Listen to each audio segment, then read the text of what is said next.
ভারত পাক উত্তেজনার মাঝেই দুই দেশের সেনাকেই হামলা বন্ধ করার অনুরোধ করলেন জম্মু ও কাশ্মীরের প্রাক্তন মুখ্যমন্ত্রী মেহবুবা মুফতি তথা পিডিপি নেত্রী মেহবুবা মুফতি। কাশ্মীরের সীমান্ত এলাকায় পাক সেনার আক্রমণে একাধিক নাগরিক জানে শেষ হয়ে গিয়েছে।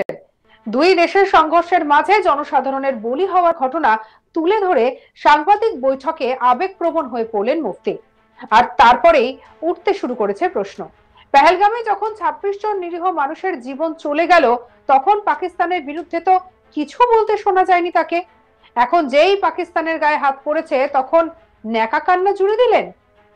তিনি ঠিক কি বলেছেন শুনুন। हुआ तो इसके बाद ये जो हो गया आर पार जो इस वक्त हो रहा है, मुझे लगता है कि मेरी आई अर्ज दोनों तरफ से की जो लीडरशिप है कि उनको मेरी ये गुजारिश है कि ये जो अटैक्स हैं इनको खुदा के लिए बंद कर लीजिए। हमारे बच्चे मतलब कि जिनके खेलने के दिन है, मैंने खुद देखा उस बच्चे की जो फोटो पहले थी वो खेल रहा था उसी टी शर्ट में, उसके बाद जब उसकी मैयत को लेके जा रहे थे जो पुंछ का है तो उसके सर का ये हिस्सा बिल्कुल अलग था। तो यही हाल उधर है, उस साइड में भी है। तो मैं समझती हूँ कि आखिरकार जम्मू कश्मीर के लोग, हमारे खासकर जो बॉर्डर के लोग, कब तक इस मुसीबत को झेलेंगे? ये कब तक चलेगा? कब तक हमारी माओं की गोदे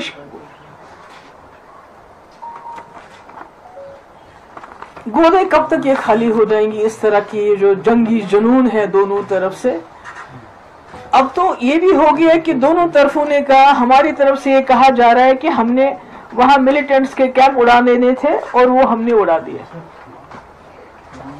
उनका पर्पस सर्व हो गया। जो बहुत ही वो कहते हैं मेजर हमने एक स्ट्राइक की। तो इसी तरह से पाकिस्तान का क्लेम है कि हमने जी 5 जेट उड़ा दिए, हमने जी ब्रिगेड हेडक्वार्टर उधर पुंछ का तबाह कर दिया, हमने चौकियां तबाह करी, यानी कि दोनों ने हिसाब बराबर कर दिया। तो फिर हमारे बच्चों को क्यों मारा जा रहा है?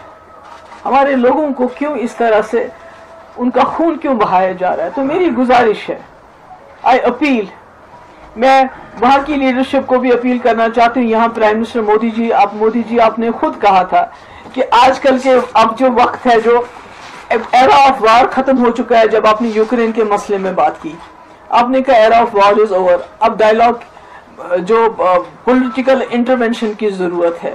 अब मसले मसाइल को पॉलिटिकली रिजॉल्व करने की बात है। अगर दोनों प्राइम मिनिस्टर हैं, एक वहां है एक यहाँ है, अगर फोन उठा के एक दूसरे से बात कर लें इस वक्त की, बहुत हो गया, आपने जो करना था आपने कर लिया, हमने जो करना था हमने कर लिया, मगर बीच में जम्मू कश्मीर के मासूम लोग मारे जा रहे हैं। এ বিষয়ে প্রাক্তন সেনাকর্তা কর্নেল দীপ্তাংশু চৌধুরী কি বলেছেন শুনবো। সবথেকে বড় বিষয় কি জানেন তো, এই যে আমরা রামায়ণে পড়েছিলাম না ঘর শত্রু বিভীষণ, এই ঘর শত্রু বিভীষণরা কিন্তু অনেক বেশি খতরনাক হয়ে যায় বাইরের শত্রুদের থেকে। এবং এইটা কেন বলা হচ্ছে, কেন আমরা এটা বলছি, তার কারণ এবারে বুঝবেন।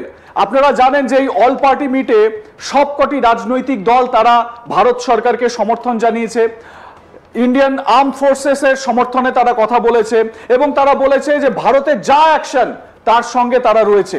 কিন্তু তারপরেও কিছু না কিছু ফাঁক ফোকর থেকে যাচ্ছে। কি কেন এ কথা বলছি?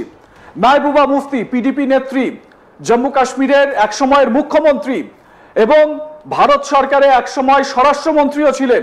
সেই মেহবুবা মুফতি এখন হাউমাউ করে কান্না জুড়ে দিয়েছেন, হাউমাউ করে কান্না করছেন এবং তিনি বলছেন যে এই যে তাবাহি হচ্ছে, এই যে মানুষ মারা যাচ্ছে, এটা তিনি দেখতে পাচ্ছেন না।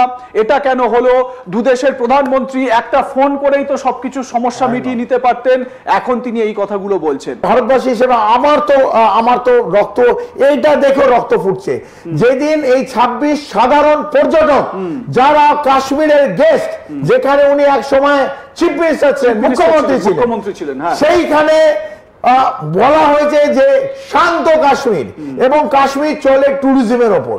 এই পুরো ভারতবর্ষে বিভিন্ন রাজ্য থেকে যে সাধারণ পর্যটকরা ঘুরতে গেছিল আপনার রাজ্যে এবং তারা যখন মজা করছিল, পেহেলগাঁয়ে নিজেদের পরিবারের সঙ্গে খাচ্ছিল, ঘোড়ায় চড়ছিল, আপনারা আপনি যাদের বলছেন ভালো লোক, এবং আমি জানি না আপনি তাদের সাপোর্ট করেন কিনা, অথবা আপনার আজকে এত কান্না নিশ্চিতভাবে সাপোর্ট আছে বলে আমি মনে করি। ম্যাডাম মুফতি মেহবুবা মুফতি, আপনার সাপোর্ট আছে বলেই আপনার সময়ও কিন্তু এরকম ভাবেই বিভিন্ন জঙ্গি সংগঠন কাশ্মীরে এসছে, এবং সাধারণ মানুষকে সামনে আপনি যখন মুখ্যমন্ত্রী ছিলেন গুলি করে মেরেছে। সেদিন আপনার এই কান্না দেখিনি। পেহেলগাঁও যেদিন হলো সেদিন আপনার চোখে কান্না দেখিনি। যেদিন 26 জন সাধারণ ভারতবাসীকে মাথায় মাঝখানে গুলি করে মেরেছে, আপনার কান্না দেখিনি। যেদিন পুলওয়ামাতে 40 জন সিআরপিএফ কে নৃশংসভাবে কোল্ড ব্লাডেড মার্ডার করেছিল কাশ্মীরে পুলওয়ামায়, সেদিন আপনার কান্না দেখিনি। আজ আপনি কেন কাঁদছে? আপনার কিসের এত দরদ? যখন ভারতবর্ষ ওদের সবক শেখাচ্ছে, ভেতরে 100 কিলোমিটার, আপনি যে দেশকে যে রাষ্ট্রকে এত ভালোবাসেন, পাকিস্তান 100 কিলোমিটার ধরে ঢুকে ভারতবর্ষ যেখান থেকে জঙ্গিদের উৎপাদন হয়, জঙ্গি ফ্যাক্টরি যেখানে আতুর ঘর, সেখানে ভেঙে গুঁড়ি দিয়ে এসছে। ভাওয়ালপুরে যেখানে আপনার ভাই, বড় ভাই, আপনি ওদের ভালোবাসেন তাই আপনি কাঁদছেন। এই মাসুদ আসাদ এবং তার পরিবার মারা গেছে বলে আপনার মনে হয় খুব দুঃখ হয়েছে। নিশ্চিতভাবে দীপ্তাংশুদা, কোনো না কোনো ইন্টারেস্ট তো রয়েছে, তা না হলে এই রকম স্টেটমেন্ট এই জায়গায় এসে এই রকম ভাবে দেওয়া যায় না। একটা কারেকশন, আমি যখন মেহবুবা মুফতি প্রসঙ্গে বলতে যাচ্ছিলাম, তাকে পিডিপি নেত্রী, প্রাক্তন মুখ্যমন্ত্রী, তার পাশাপাশি স্বরাষ্ট্রমন্ত্রীও বলে ফেলি, যদিও মুফতি মোহাম্মদ সাইদ তিনি ছিলেন স্বরাষ্ট্রমন্ত্রী, ওনার বাবা, সেই কারেকশনটা আমি করে দিচ্ছি। এবারে আমি যেই প্রসঙ্গে আসবো সেটা হচ্ছে গিয়ে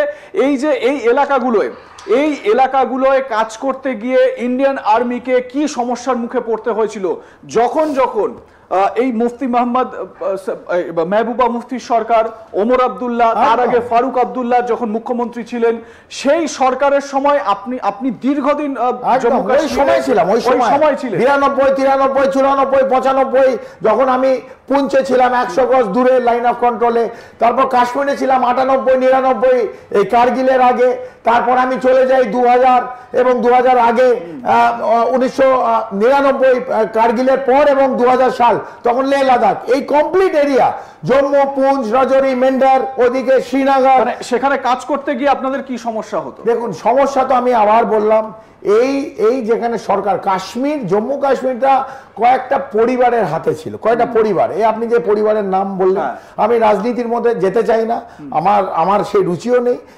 কয়েকটা পরিবার পুরো কাশ্মীরটাকে চালায়, এবং তাদের একমাত্র মোটিভ হচ্ছে সেলফিশ মোটিভ, নিজের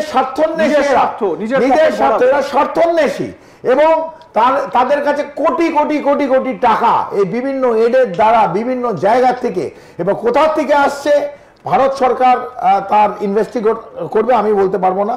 কিন্তু আমরা যখন ছিলাম, আমরা দেখেছি যে এই জঙ্গি সংগঠন যে মাথা চাড়া দিয়ে উঠছে, এই মৌলবাদী সংগঠনগুলো যারা মাথা চাড়া দিয়ে উঠছে, স্বপন, এই কমপ্লিট সাপোর্ট এই হুরিয়াত ছিল। তুমি যদি মনে রাখো, হুরিয়াত, পিডিপি, ফারুক আব্দুল্লাহর পার্টি, এই বিভিন্ন পার্টি নয় ডাইরেক্ট সাপোর্ট, নয় ইনডাইরেক্ট সাপোর্ট। সঙ্গে রাখুন আজ তাক বাংলার ইউটিউব চ্যানেলকে। আর অন্যান্য খবরের জন্য লাইক, কমেন্ট, শেয়ার, সাবস্ক্রাইব করতে ভুলবেন না।